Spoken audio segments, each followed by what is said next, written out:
प्रिय बच्चों नमस्कार।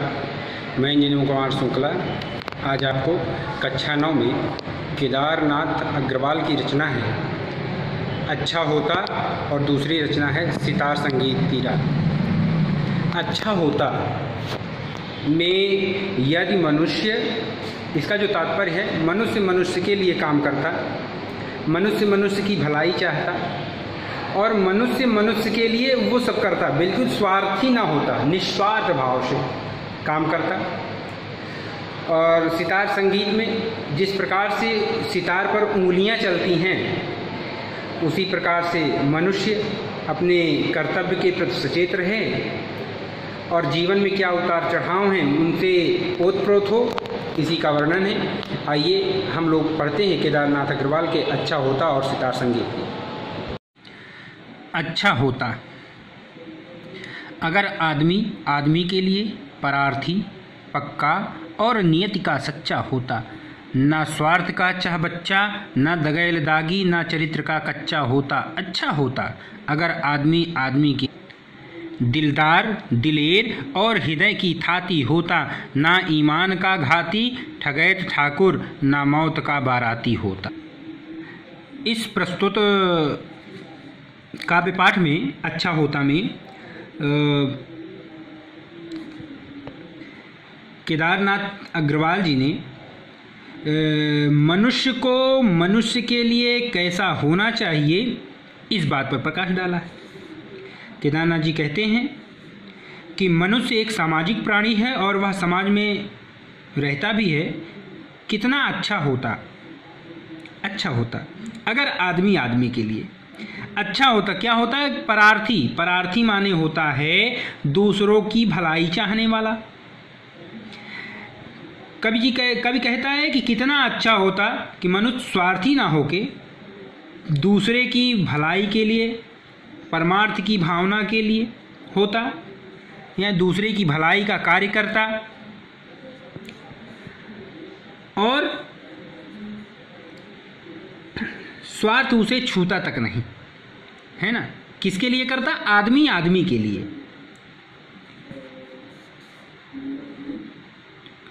परार्थी, पक्का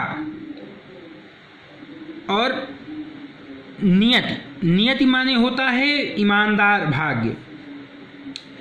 बिना स्वार्थ के वह दूसरों की बात तक करना उचित नहीं समझता है जो आज का मनुष्य। ऐसा नहीं होना चाहिए। कैसे? क्योंकि जिस प्रकार वृक्ष, नदी, सूर्य आदि को देखिए, दूसरे को सुख प्रदान करना ही इनका उद्देश्य है। एक मनुष्य ही है जो सब कुछ जानते समझते हुए भी परार्थी नहीं होना चाहता। कहने का तात्पर्य है कि व्यक्ति को ईमानदार और पक्के इरादों वाला होना चाहिए। यदि ऐसा नहीं है तो हम परार्थी हो ही नहीं सकते, अर्थात दूसरों की भलाई चाह ही नहीं सकते। व्यक्ति को ईमानदार और इरादों का पक्का होना चाहिए। न स्वार्थ, उसके अंदर स्वार्थ की भावना बिल्कुल जन्म न ले। और न दगैल, वह उसके अंदर कोई दाग ना हो, यानी किसी भी प्रकार का उसके ऊपर आरोप ना लगा हो, उसका अंतःकरण शुद्ध हो जाए, वो किसी को हे नज़र से यानी घृणा की दृष्टि से ना देखे। और जो दागी है अर्थात वो अपराधी ना हो या समाज उस पर अपराधी समझे या उंगली उठाए, ऐसा उसके साथ ना हो। कहने का तात्पर्य है कि समाज में सिर ऊंचा करके रहना चाहिए। अच्छा होता अगर आदमी आदमी के लिए। यदि हम अपने तक ही सीमित रहेंगे और हम मानवता के अथवा मानव समाज का हित नहीं करेंगे तो व्यक्ति को परार्थी होना चाहिए और प्रत्येक कार्य परमार्थ की भावना से करना चाहिए। यही लेखक कहता है कि आदमी आदमी के लिए अगर ऐसा करे, मनुष्य मनुष्य के लिए करे तो ज़्यादा उपयुक्त होगा। तो दिलदार, दिलेर और हृदय की थाती होता। यहाँ पे कवि कहता है व्यक्ति परार्थी ना होकर, स्वार्थी ना होकर परार्थी होता और व्यक्ति उदार होता। अर्थात कहने का तात्पर्य है कि आवश्यकता पड़ने पर दूसरों की मदद करने वाला होता, जिसको कहते हैं दिलेर। हिम्मती जिसको कहते हैं, हिम्मती होता तो बहुत ही अच्छा होता, बहुत ही अच्छा होता। यदि वह हृदय का थाती होता, थाती माने धरोहर, यदि वह किसी की धरोहर की रक्षा करने वाला होता। ना ईमान का घाती, अर्थात किसी को धोखा ना देने वाला होता। ठगैत ठाकुर, आज ऐसा नहीं है, व्यक्ति ठगी होता है, दूसरे को मौका मिले तो उसका सर भी काट ले, जो सर सामान लिया है उसको लूट ही सकता है। आज का व्यक्ति दूसरे लोगों को धोखा देने, ठगने में ही अपनी चतुराई, अपनी चालाकी समझता है। व्यक्ति को दुखी देखकर उसका दुख का सहभागी नहीं बनता है, यानी उसके दुख में और दुखी नहीं होता है, बल्कि उसे और कष्ट पहुंचाकर सुखी होता है।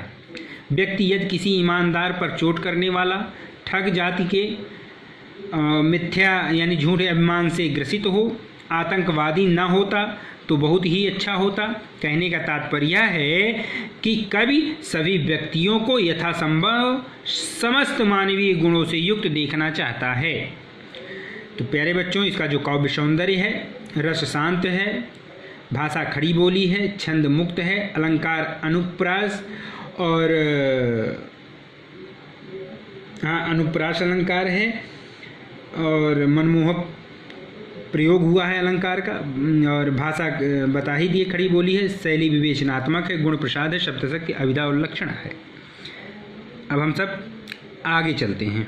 सितार संगीत की रात। इस आग के ओंठ बोलते हैं सितार के बोल, खुलती चली जाती है शहद की पंखुरियाँ, चूमती अंगुलियों के नृत्य पर राग करते हैं किलोल, रात के खुले वक्ष पर चंद्रमा के साथ शताब्दियाँ झांकती हैं, अनंत की खिड़कियों से संगीत के समारोह के में कौमार्य बरसता है, हर्ष का हंस दूध पर तैरता है, जिस पर सवार भूमि की सरस्वती काव्य लोक में विचरण करती है। यहाँ पर कवि ने मनुष्य में विभिन्न मनोभावों का वर्णन किया है कि मनुष्य के अंदर कौन कौन से मनोभाव होते हैं।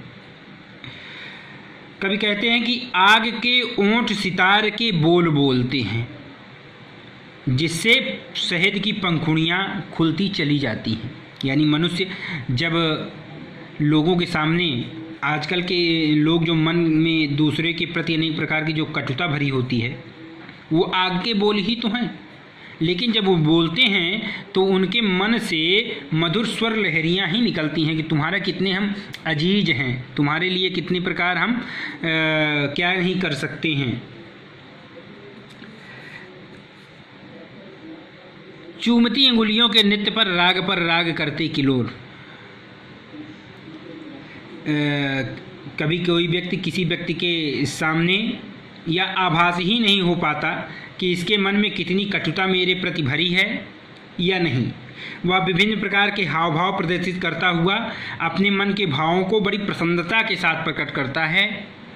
किलोल माने प्रसन्नता। कवि का आशय है कि व्यक्ति प्रकट रूप में जो दिखता है वास्तविक रूप में ऐसा होता नहीं, जो सामने है जैसा वैसा होता ही नहीं है। रात के खुले वक्ष पर चंद्रमा के साथ शताब्दियां झांकती हैं। कवि का कहना है कि सितार का स्पर्श करते जब अंगुलियां नृत्य करती प्रतीत होती हैं। जब आप सितार बजाते हैं तो अंगुलियों का ही खेला होता है।